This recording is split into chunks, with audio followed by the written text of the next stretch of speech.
Pinalakas ng Ilocos Norte Police Provincial Office at Commission on Higher Education ang kahandaan ng rehiyon sa pamamagitan ng isinagawang Crisis or Incident Management Training Program na nakatuon sa Bomb Threat Response and Management sa Mariano Marcos State University, Batac City.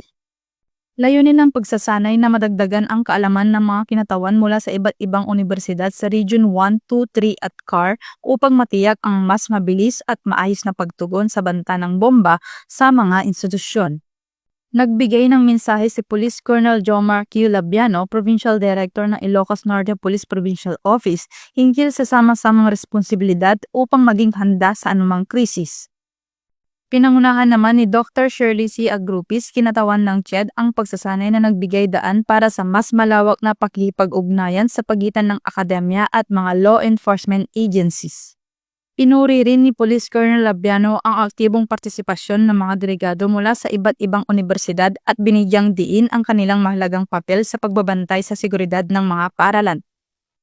Aniya, ang pagkakaisa at koordinasyon ng bawat institusyon ang nananatiling pinakamabisang sandata laban sa anumang banta, lalo na kung nakataya ang buhay, edukasyon at kapayapaan. Dagdag pa, mananatiling nakatuon ang Ilocos Norte PPO sa pagtataguyod ng ligtas, handa at matatag na komunidad. Mula dito sa Ilocos Region, ako ang inyong PNN Correspondent, Police Corporal Joanna Marie N. Dos Santos, alagad ng batas, tagataguyod ng balitang pulis.